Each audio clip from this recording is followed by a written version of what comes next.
अच्छा, आप लोगों ने जो लॉन्ग क्वेश्चंस है ना वो तैयार करने हैं चैप्टर नंबर 10, नहीं, टेबल ऑफ कंटेंट है यहाँ से, चैप्टर नंबर 2 यूज़र इंटरेक्शन। एक लॉन्ग क्वेश्चन यहाँ से आएगा, आपका पहला लॉन्ग क्वेश्चन जो भी होगा आपके बोर्ड के पेपर में, ठीक है। वो लॉन्ग क्वेश्चन 1 जो है वो यूज़र इंटरेक्शन चैप्टर में से आएगा। सेकंड लॉन्ग क्वेश्चन जो होगा वो चैप्टर नंबर 3 में से आना है, ठीक है। और थर्ड लॉन्ग क्वेश्चन जो होगा वो प्रोग्राम होगा और वो चैप्टर नंबर 4 में से आना है। समझ आइए, ये प्रोग्राम का होगा, ये थ्योरी का होगा, ये भी थ्योरी का होगा। तरतीब ये आपके पेपर पैटर्न की कि पूरा जो आपका पेपर होगा ना उसमें सिर्फ एक ही प्रोग्राम आना है, एक से ज़्यादा प्रोग्राम आपको नहीं आएंगे, और वो एक प्रोग्राम लॉन्ग क्वेश्चन में ही आएगा। समझ आ रही कि नहीं? लॉन्ग क्वेश्चन के तौर पर आएगा, ठीक है। और वो क्वेश्चन नंबर चैप्टर नंबर 4 में से आना है बस। और वो भी जो प्रोग्राम्स मैंने आपको बताए हैं अभी, उन्हीं में से कोई एक आ जाएगा। अगर उसके अलावा कोई आ जाता है तो आप ऊपर वाले थ्योरी वाले क्वेश्चन कर दीजिएगा। प्रोग्राम जो भी आपने करना है, प्रोग्राम जो भी आपने करना है वो आपने उनको मसला है।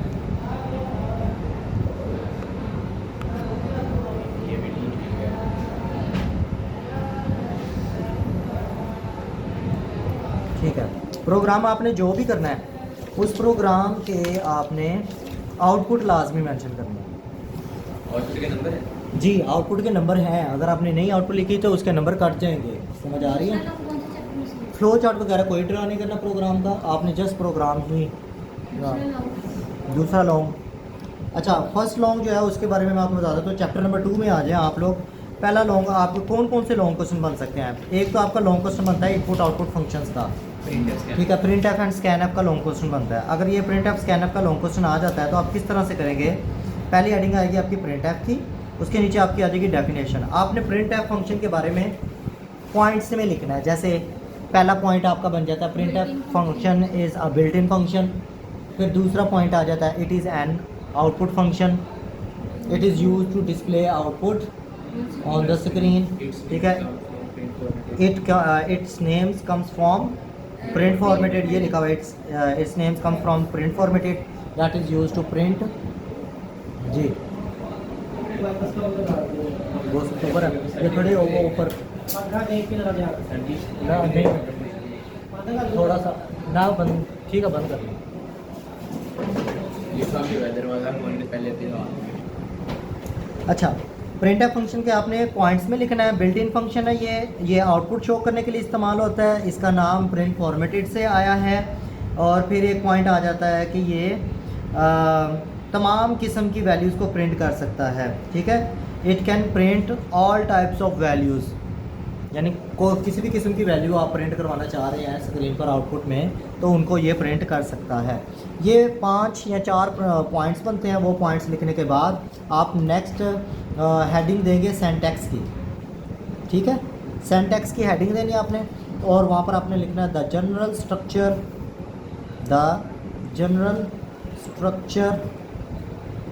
ऑफ, या जनरल सिंटैक्स ऑफ, एक ही बात है, प्रिंट एफ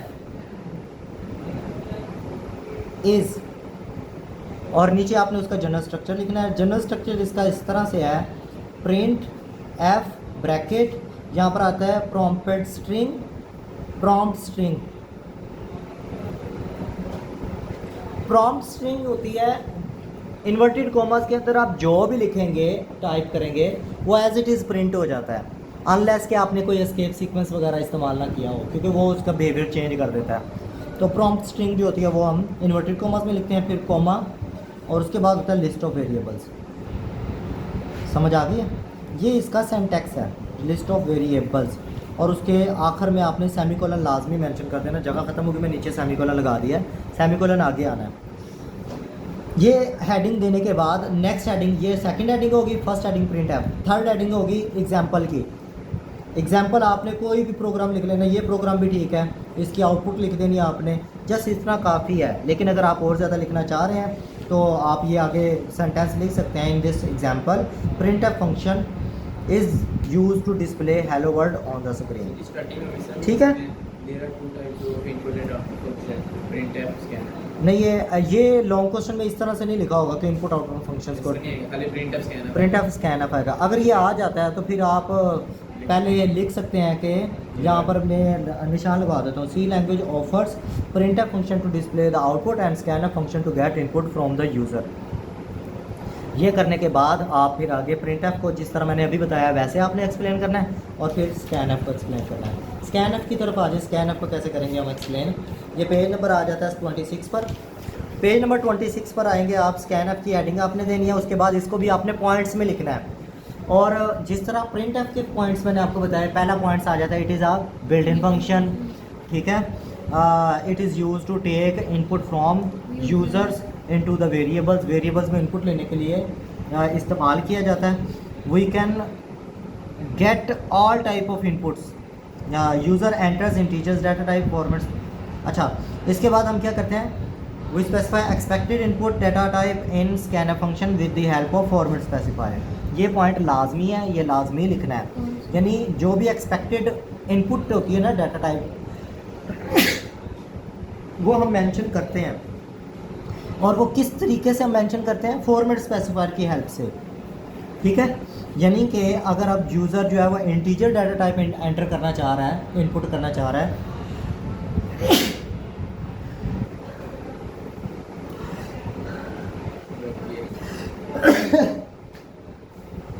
मिसकाले मारा कोई। अच्छा, अगर कोई यूज़र इनपुट करना चाह रहा है इंटीजर डाटा टाइप, तो फिर हम %d या %i यूज़ करते हैं। अगर फ्लोटिंग टाइप वैल्यू एंटर करना चाह रहा है तो फिर %f को हम एंटर करते हैं, इस तरह से। अच्छा, एक पॉइंट जो है वो यहाँ पर मेंशन नहीं है, वो आपने करना है और प्रिंट एफ में भी वो आएगा। We use stdio.h header file, we include stdio, यहाँ पर मैं लिख दूँ, we include stdio.h header file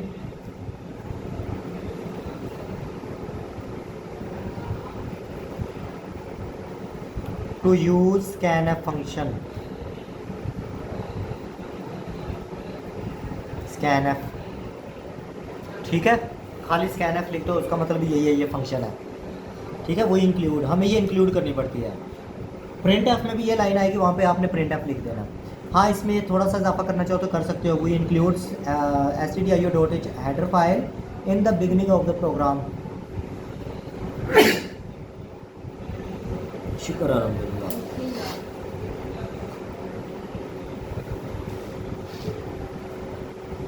अच्छा, पॉइंट्स लिखने के बाद दूसरी हेडिंग कौन सी होगी, अभी मैंने बताया दूसरी हेडिंग कौन सी होगी,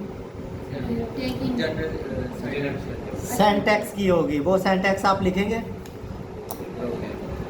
ठीक है।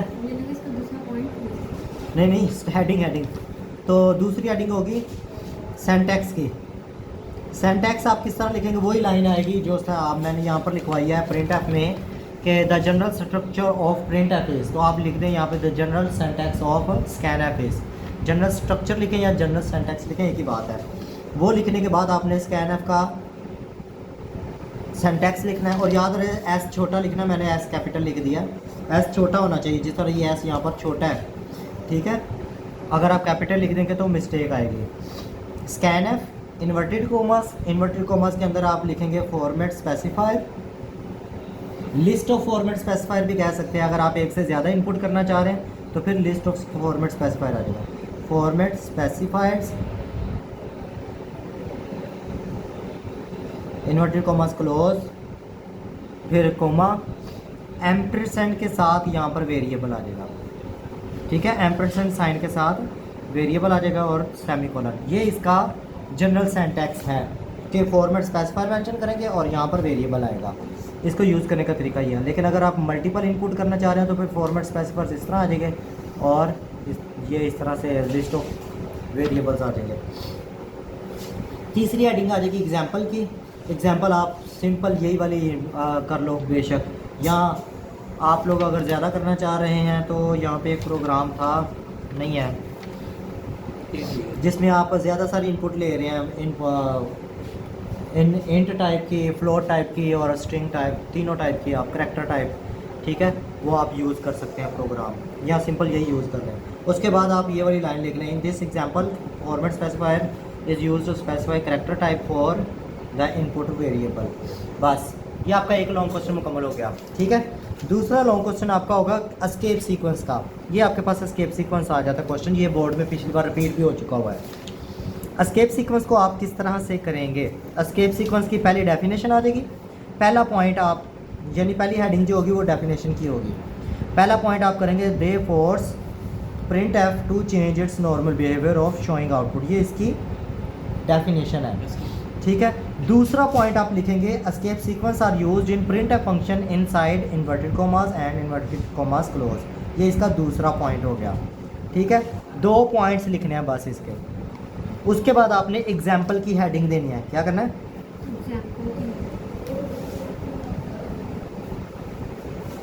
ये है एग्जाम्पल स्टेटमेंट। एग्जाम्पल स्टेटमेंट में फिर आपने क्या करना है, नीचे एग्जाम्पल आपने यहाँ से लेकर ये एग्जाम्पल आ जाएगी आपकी। आप अपनी मर्ज़ी से भी एग्जाम्पल दे सकते हैं, लाजमी नहीं है कि याद करें आप। एग्जाम्पल आप इस तरह से दे सकते हैं, कुछ भी करैक्टर लिखें, यहाँ पर टेक्स्ट लिखें और उसके बाद आप एस्केप सीक्वेंस पे अपनी मर्ज़ी का कोई यूज़ कर लें, /n यूज़ कर लें, वो न्यू लाइन के लिए होता है, और उसकी आउटपुट आप यहाँ पर लिख लो। ठीक है, the output of above statement is as under, ये वाली लाइन भी आप अपनी मर्ज़ी से लिख सकते हैं। The output is following, the output is shown below, इस तरह से आप अपनी मर्ज़ी से सेंटेंस टाइप कर सकते हैं। फिर आ जाती है next heading formation of escape sequence. इसको भी आपने एज इट इज़ इस तरह याद ना करें, इसको पॉइंट्स में लिखें। पॉइंट्स में लिखेंगे आसान हो जाएगा। पहला पॉइंट इसका आ जाता है escape sequence consist of 2 characters, कि एस्केप सीक्वेंस 2 करैक्टर्स पर मुश्तमिल होता है। फिर दूसरा पॉइंट हो जाएगा फर्स्ट करैक्टर इज़ ऑलवेज /, सिर्फ इतना सा, ये दूसरा पॉइंट बन जाएगा कि पहला करैक्टर हमेशा / होता है। तीसरा point the second character is varies according to the functionality that we want to achieve, दूसरा करैक्टर हमेशा बदलता रहता है उस फंक्शन के लिहाज से जो हम अचीव करना चाह रहे हैं। यानी फॉर एग्जांपल हम स्पेस देना चाह रहे हैं तो दूसरा करैक्टर T होगा, अगर हम कोई अलर्ट साउंड क्रिएट करना चाह रहे हैं तो दूसरा करैक्टर A होगा, अगर हम / प्रिंट करवाना चाह रहे हैं तो दूसरा करैक्टर भी / होगा। इस तरह से ये वेरी करता है। तो तीसरा पॉइंट तो हमारा ये हो गया। चौथा पॉइंट हमारा आ जाता है, fourth point, / is called escape character which is associated with each escape sequence to notify about escape। ठीक है, / जो है वो हर करैक्टर के साथ एसोसिएट होती है। अगर / आपने एसोसिएट नहीं की, एसोसिएट का मतलब है जोड़ देना। ठीक है, अगर आपने / नहीं लगाई पहले तो कंपाइलर को नहीं पता चलेगा कि एस्केप सीक्वेंस यहाँ से शुरू हो रहा है। अगर आप / लगा देते हैं उसकी जगह, / की जगह, तब भी वो उसे एस्केप सीक्वेंस नहीं मानेगा। एस्केप सीक्वेंस उसे बताने के लिए आपको / लगानी पड़ेगी। तो ये पॉइंट आपने लिखना है। इसके बाद यहाँ तक लिखने के बाद ये वाली लाइन है, ऑप्शनल है, आप लोग अगर कर पाएँ तो कर लें। ये यहाँ पर इस लाइन में कह रहा है escape character and character next to it are not displayed on screen. जो एस्केप करैक्टर होता है / और उसके साथ दूसरा करैक्टर जो आपने लिखा होता है, वो दोनों कभी भी स्क्रीन पर, आउटपुट स्क्रीन पर प्रिंट नहीं होते। बस वो अपना एक काम जो उनके ज़िम्मे होता है वो फंक्शन परफॉर्म करते हैं। But they perform specific task assign to them, जो भी टास्क उनको असाइन किया गया होता है वो उसको बस परफॉर्म कर लेते हैं। तो ये वाला पॉइंट आप अपनी मर्ज़ी से कर सकते हैं। ये जितने भी पॉइंट्स आप बना रहे हैं इनको आप अपनी वर्डिंग में लिखना चाहें तो लिख सकते हैं, जस्ट कंसेप्ट आपने लेना है यहाँ से। अच्छा, ये अभी तक मैंने कहा है कि डेफिनेशन लिखनी है, 2 पॉइंट्स, एग्जाम्पल देनी है और एग्जाम्पल के बाद फॉर्मेशन ऑफ एस्केप सीक्वेंस आएगा। फिर उसके बाद आपने हेडिंग देनी है एक एक करके, टाइप्स ऑफ एस्केप सीक्वेंस। ठीक है, तो पहली टाइप आ जाएगी इसकी, ये आपने हेडिंग देनी है। उसके बाद आपने नीचे एक एक सेंटेंस लिखते जाना है, ये हेडिंग्स देते जाना है और नीचे इनके एक सेंटेंस लिखते जाना है। वो सेंटेंस क्या होगा? This escape sequence is use to, जैसे ये /n है ना, न्यू लाइन, ये भी एस्केप सीक्वेंस है। यहाँ पर आप देखें दूसरी लाइन में लिखा हुआ है this escape sequence is use to print the output on multiple lines, ये इसकी एक लाइन हो गई। इसी तरह this escape sequence is use to, ये तमाम एस्केप सीक्वेंस के नीचे आपने लिखना है this escape sequence is / to. आगे आपने लिख देना है ये जो आगे लिखा हुआ है, जैसे this escape sequence is / to display single quote, this escape sequence is / to display /, this escape sequence is use to generates an alert sound. This escape sequence is use to removes previous character. ठीक है, इस तरह से ये /T का आ जाता है। This escape sequence is use to move the cursor to the next tab stop. ठीक है, a tab stop is a collection of 8 spaces।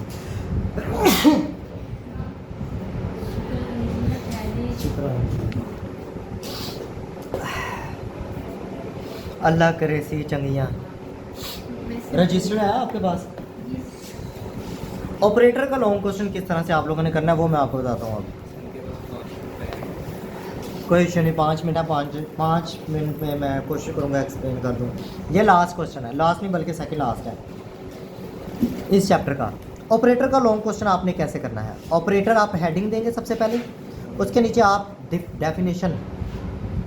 ठीक है, डेफिनेशन डिफाइन आप किस तरह से करेंगे? ऑपरेटर की डेफिनेशन क्या है? The symbol, the symbol which is used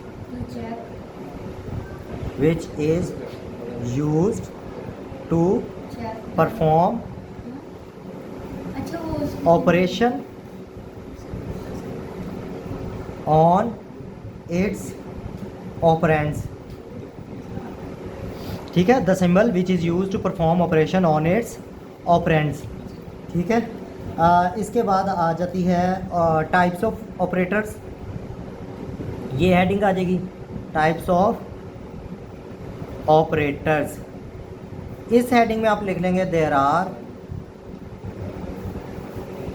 4 types of operators. पहली टाइप है हमारे पास असाइनमेंट ऑपरेटर।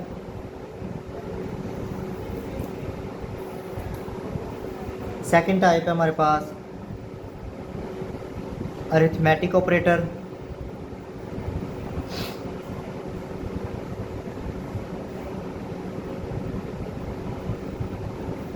थर्ड टाइप हमारे पास आ जाएगी logical operator.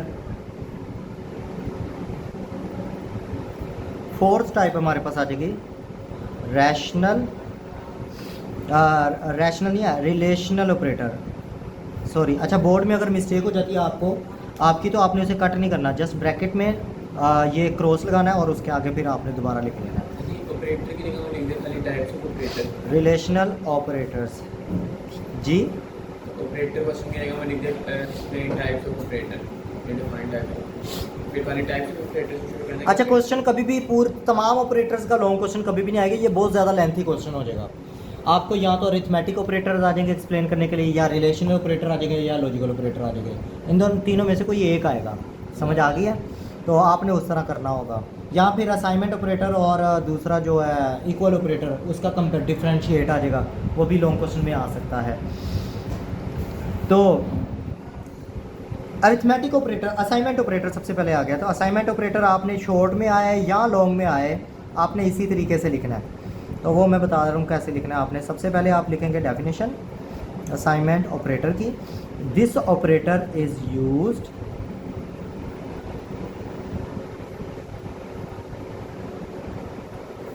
To assign values to a variable. This operator is used to assign values to a variable. ठीक है, इसका सिंबल आ जाएगा। फिर नेक्स्ट हेडिंग आ जाएगी इसकी, symbol, the symbol used for assignment operator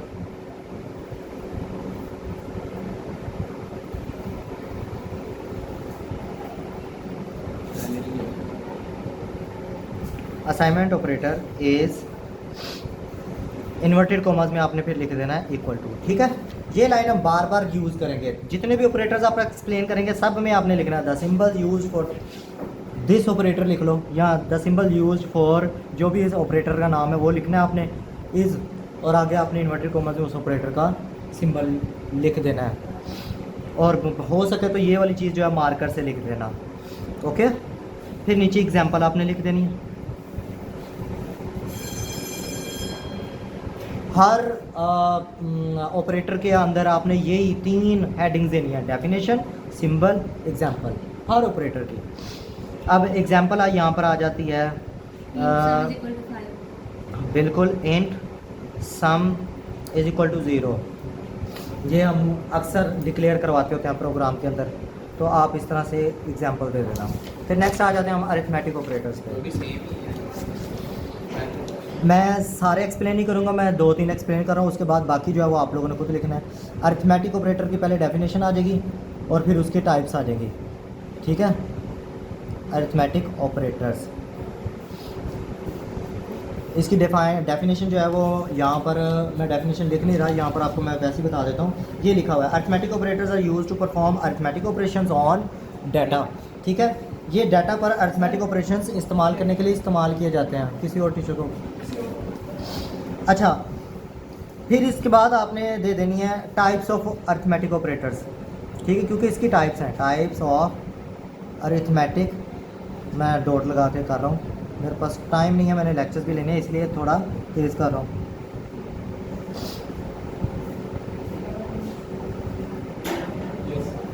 sir वजीर कह रहे हैं कि आप इनको काम दे दो और लेक्चर ले लो। बस ये एक्सप्लेन करो, थोड़ा सा आ रहा हूँ। टाइप्स आपने सारी यहाँ पर पहले लिख लेनी है कि डिवीजन ऑपरेटर है, सारी वो जो भी हैं वो यहाँ पर मेंशन कर लेनी है। करने के बाद आप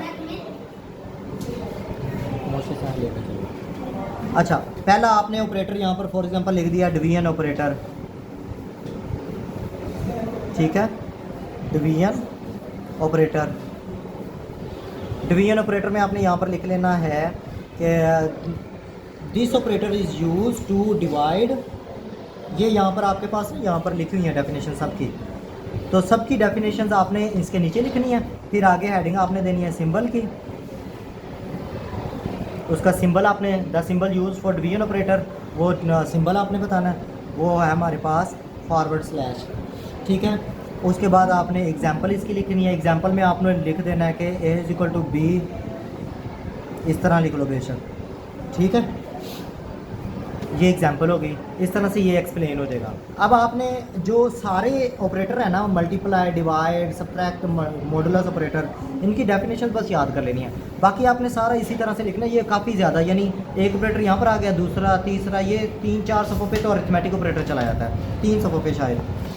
अच्छा, उसके बाद रिलेशनल ऑपरेटर जब आपने एक्सप्लेन करना है तो रिलेशनल ऑपरेटर भी आपने इसी तरह करना है कि रिलेशनल ऑपरेटर की पहले डेफिनेशन आ जाएगी, उसके बाद उसके टाइप्स आ जाएंगे, और हर टाइप आपने इसी तरह करनी है। उसकी डेफिनेशन आपने लिखनी है, सिंबल और एग्जांपल आपने लिख देनी है। समझ आ गई है? इस तरह ये सारा लॉजिकल ऑपरेटर भी इसी तरह एक्सप्लेन कर लेना आपने। अब आ जाते हैं लास्ट लॉन्ग क्वेश्चन पर। लॉन्ग क्वेश्चन आपका आ जाता है ऑपरेटर प्रेसिडेंस। ऑपरेटर प्रेसिडेंस आपने यहाँ से पॉइंट्स बना के 4 पॉइंट्स या 3 पॉइंट्स आप लोग बना लेना, 3 पॉइंट्स बन जाएंगे आराम से। 3 पॉइंट्स में आपने ये सारा पैराग्राफ लिखना है, पॉइंट्स में ही लिखना, पैराग्राफ में ना लिखना। उसके बाद ये एग्जांपल आ जाएगी। एग्जांपल भी आप अपनी मर्ज़ी से, इसको याद नहीं करना, अपनी मर्ज़ी से नंबर्स लें, ऑपरेटर्स उसके लगाएं और उसको सॉल्व कर दें। समझ आ गई? और साथ साथ लिखते जाएँ कि कौन सा ऑपरेटर इस स्टेप में यूज़ किया, आपने सॉल्व किया है। और हमेशा याद रखना, यहाँ पर आपने एक लाइन में एक ऑपरेटर सॉल्व करना है, और अगर अपनी मर्ज़ी से नहीं, ऑपरेटर प्रेसिडेंस को फॉलो करते हुए, ठीक है। जिसकी हाईएस्ट प्रेसिडेंस होगी उसको आपने पहले सॉल्व करना है। और फिर नीचे ऑपरेटर प्रेसिडेंस, यहाँ ऊपर ऑपरेटर प्रेसिडेंस का टेबल लिख दो, बाद में एग्जांपल लिख दो, ये सही रहेगा। ये आपका लॉन्ग क्वेश्चन मुकम्मल हो जाएगा। यहाँ तक कोई मुश्किल